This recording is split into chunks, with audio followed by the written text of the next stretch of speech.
Yo, how's it going, guys? It's Raul. Today's video, I'm going to be showing you guys the controller settings I have used to set 2 different world records on Warzone 2. I'll be going in depth, showing you guys my overclock settings, the controller I use, and the in-game settings as well. So without further ado, let's hop into it. My input device, guys, is obviously going to go ahead and be controller. I do not mess with any of these settings. I leave them default. I do turn off controller vibration, guys, because if you do have controller vibration, it can mess up your shot. So I'd highly recommend just kind of getting used to not having vibration on. But there are some people out there that still do play, even at a pro level, with vibration on. But the majority of people are going to have this setting off. We are on 7.7 sensitivity, guys. I would highly recommend a sense between 6 and 10. That is what the majority of professional players are going to be playing on. Everything else, for the most part, is going to be default. I do play an automatic attack sprint on. I highly recommend anybody who plays on controller play an automatic attack sprint. It's going to go ahead and save your controller and just give you a way easier and more consistent time moving around the map. Equipment behavior on hold. I do think ADS plus melee is the best because spam aim pretty frequently sometimes because it actually helps you strafe left and right. If you ever do watch CDL level COD, a lot of people will be using the tac or even a Vaznav and they'll be kind of strafing and they'll be like jittering left and right. It's going to help you strafe a little bit faster than the ADS strafe, which is pretty slow in this game. I have this on prioritized interact, so I can go ahead and open doors and all that stuff without having to worry about reloading my gun.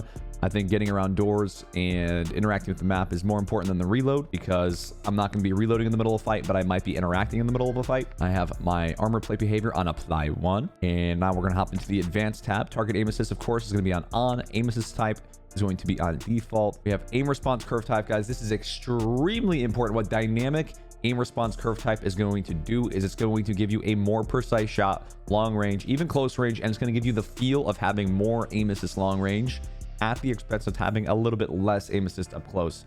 But in this game, the aim assist is so incredibly strong that you're not even really feel that up close, and dynamic's just going to go ahead and give you pinpoint accuracy cross map. Definitely throw this setting on and get used to it. Shoot some bots every day. My ADS sense multiplier is going to be on 1. My ADS sensitivity transition timing should always be on instant. My custom zoom, I do play on 0.88 sensitivity. Guys, if you play on a higher sense, I would highly recommend playing on an ADS zoom multiplier on these first 3, somewhere between 0.85 and 0.9. The reason for this is because the gunfights are so much further away on Warzone. You are going to have times where you're shooting at 150, 200 meters, and you want to have that slowdown for the long range fights. Now, if you strictly play multiplayer, the majority of professional players are going to be running a 661 or a 771 sensitivity because you're just not going to have those gunfights cross map like 250 meters out. So this tab might be a little bit different for you. As far as BR and Warzone Ashika goes, my high zoom is going to be much higher. So when I'm sniping, I could be nice and snappy, and my low zoom, so I can be accurate long range. All right, my input dead zones, guys, ever since I switched to this PS5 controller, which I have been using recently, I'm going to show you guys exactly how to overclock it as well. The input is insane. There is absolutely zero input delay. Not only that, but the tension on the sticks is absolutely incredible. So I could actually get away with playing on 0.01 dead zone on both of these. Now, left stick dead zone, you definitely want to have as close to 0.00 as you can because that is going to register your movement inputs instantaneously. So you definitely want that setting as close to 0. Right stick dead zone for me, I've played on the 0.03 on the PS4 controller. So 0.01 on the tighter sticks of the PS5 controller honestly is no problem. But of course, if you're having a hard time with good centering on this dead zone, you could definitely go up a little bit more. Left stick max, extremely important and underutilized setting. I have this on 0.5 because this is going to register my auto attack sprint instantaneously. So if I need to do a split second auto attack sprint jump or a dive, all I have to do is just very gently tap forward on the stick and it's already registering me as full sprint. It makes a dramatic difference when you have this on 0.5 compared to 0.99. And left trigger and right trigger, I'm gonna have on 0.05 as opposed to 0.2. I throw equipment with my triggers. I actually do not shoot with my triggers. I honestly have not touched any of these gyro settings, so I don't really know what to say about any of this.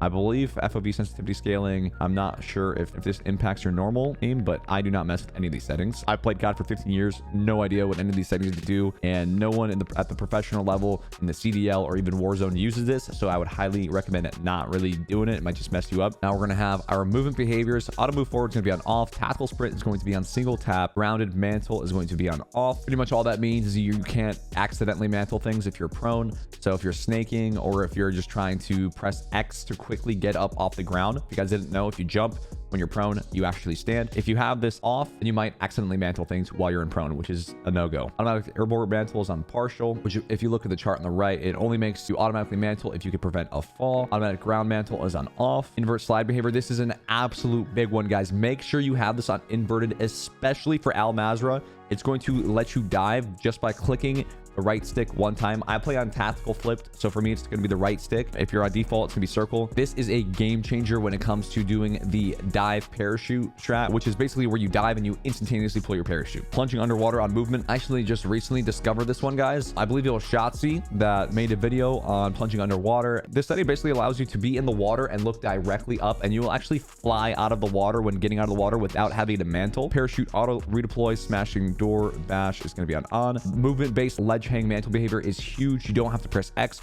All you have to do is look forward if you're hanging off the edge of something. This one's also a biggie, and this is not the default setting, so be sure you change that. These are going to both be on off. Weapon mount movement exit is on. Weapon mount exit delay is on medium. Depleted ammo switch is going to be on. Quick C4 detonation is on off. To be honest, I haven't even thrown a single C4 in Warzone 2. Vehicle camera recenter is going to be on short delay. Camera initial position is on free look, and everything else is going to be on toggle, moderate, and hold, guys. And now we're going to go ahead and hop into how to overclock your controller, guys. This is instrumental if you are on PC. If you're on console, guys, your controller is already overclocked with the best settings available for you guys.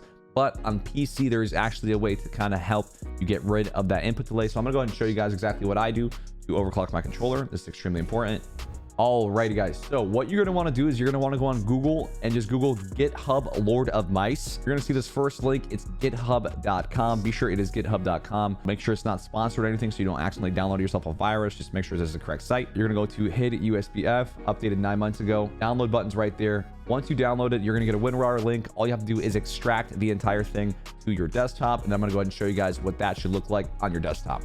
All right, guys, now that you have this Lord of Mice program open, you want to go to all, and as you can see already, what I do to kind of make sure my controller is plugged in is I unplug my controller. I'm going to plug it back in, and you're just going to have to do this one time. As you can see right here, audio input, headset, microphone, 8 wireless controller. Click down here, set your rate to 8,000. And this is what makes the PS5 controller disgusting, because the normal PS4 controller only pulls at 1,000, while the PS5 pulls at 8,000 pulling rate, which is just astronomically better. So you're going to set that to 8,000. You're going to go to your filter. You're going to set that on yes. And then your BL interval should change to 1. Be sure you install service. And I also hit restart, and then you're done, and you never have to open this again. Your controller is overclocked. You can close out of that. Bada bing, bada boom. And guys, speaking of which, I'm also going to go ahead and show you guys the controller I use. Controller that not a lot of people have heard of. It's actually a nagashockgaming.com. You can see their logo right there. This controller is insane. This is a PS5 controller, and guys, they have the best prices on the entire internet for these custom controllers with back buttons on it. It's going to be like Battle Beaver format, where you're going to have little back buttons. You have one here,